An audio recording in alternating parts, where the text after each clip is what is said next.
大家好，今日係2025年10月5日，歡迎嚟到英國時事10分鐘。依家一齊睇下英國剛啱有咩新聞。首先係 BBC 網站嘅消息。第一則新聞 BBC 報導，倫敦發生支持 Palestine Action 示威活動，近500人被捕，包括一名89歲長者，警方指事件佔用資源。第二則新聞BBC 報導，曼徹斯特 Manchester 猶太教堂襲擊事件後，當地增派數百名額外警員巡邏。助理警司 Chris Sykes 指，警方會盡力安撫社區嘅情緒。第三則新聞 BBC 報導，保守黨喺曼徹斯特 Manchester 黨大會上承諾，如果勝出大選，會喺5年內移除75萬非法移民，引發英國脫歐爭議。第四則新聞 BBC 報導，風暴艾米吹襲英國，蘇格蘭、威爾斯同北愛爾蘭數千戶停電，倫敦皇家公園關閉，創下10月最低氣壓紀錄。第五則新聞 BBC 報導，東薩塞克斯郡 East Sussex 嘅一間清真寺遭縱火，警方將此案定為仇恨犯罪調查，並加強對其他禮拜場所嘅巡邏。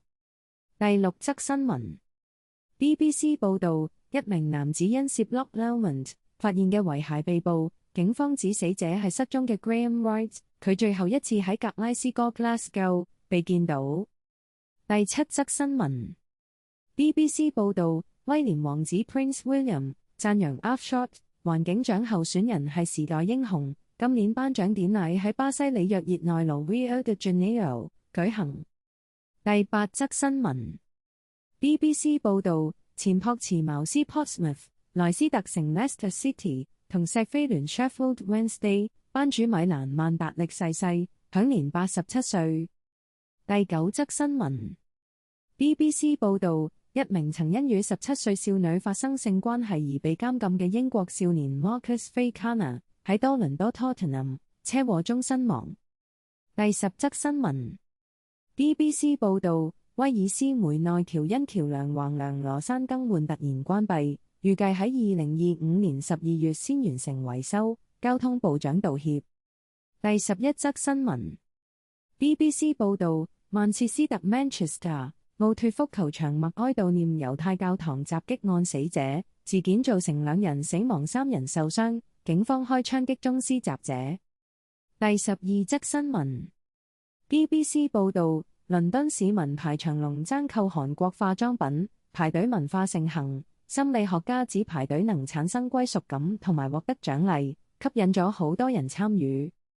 第13則新聞 BBC 報導，英國大學迎新期間，學生容易感染迎新流感，係多種感冒病毒嘅混合，加上睡眠不足及壓力，令學生嘅免疫系統難以招架。第14則新聞BBC 報導，伯明翰 Liv Haney 得知自己帶有早發性痴呆基因，佢嘅母親亦因呢個病去世，現正計劃保障未來孩子免受遺傳影響。第15則新聞 BBC 報導，蘇格蘭風暴艾米襲擊，造成房屋損壞，幸而冇人傷亡。風暴影響範圍廣泛，導致停電、道路中斷。第16則新聞 BBC 報導，威爾斯演員 Molly Siobhan Parker 分享自己確診自閉症嘅經歷，倡議消除對自閉症女性嘅誤解，呼籲社會關注。跟住到衛報網站嘅消息。第17則新聞衛報報導，倫敦警方喺支持被禁嘅巴勒斯坦行動示威中拘捕近500人，示威者抗議英國政府禁止該組織。第18則新聞衛報報導，柏丹拿 Kemi Badenoch 領導嘅保守黨計劃成立類似特朗普 Trump 時期嘅移民及海關執法局，目標係每年驅逐15萬非法移民。第19則新聞衛報報導，曼徹斯特 Manchester 猶太教堂襲擊案，警方獲准延長拘留疑犯，調查恐怖主義行為，涉及案件導致3人死亡。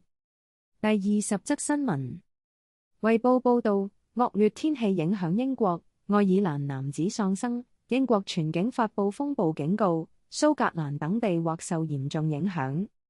第21則新聞。衛報報導，前英國財政部官員獲准為與中國監控技術有關嘅公司工作，引起關注。政府監管機構批准 Fuller 加入 Investcorp Securities。第22則新聞。衛報報導，倫敦反對禁止巴勒斯坦行動示威持續，警方逮捕逾350人，示威者抗議禁令並譴責相關措施。跟住到天空新聞網站嘅消息。第23則新聞。天空新聞報導，東薩塞克斯郡 East Sussex 清真寺疑似縱火案，警方視為仇恨犯罪處理，事件中一輛汽車被燒毀，並展開調查。第24則新聞。天空新聞報導，曼徹斯特 Manchester 猶太教堂襲擊案，警方獲准延長拘留疑犯，4人被延長問話時間，調查仍在進行。第25則新聞。天空新聞報導，倫敦支持 Palestine Action 示威，近500人被捕，示威者無視呼籲，繼續抗議活動，表達對巴勒斯坦行動嘅支持。第26則新聞。天空新聞報導，柏丹拿 Kemi Badenoch 領導下，英國保守黨承諾建立移除部隊，每年驅逐15萬非法移民，以應對非法移民問題。第27則新聞。天空新聞報導，保守黨大會出席人數可能減少，洩漏數據顯示今年曼徹斯特 Manchester 大會參與人數或低於去年，引發關注。第28則新聞。天空新聞報導，英國保守黨黨魁柏丹拿 Kemi Badenoch 喺曼徹斯特 Manchester 嘅黨大會上，計劃推出類近 ICE 嘅遣返部隊應對非法移民，同時面臨黨內不團結同民意支持下跌嘅挑戰。以上內容只係新聞標題，因為可能會有版權問題，我哋冇辦法提供每則新聞嘅詳細內容。多謝大家收睇點聽點講頻道，下次再見啦，拜拜。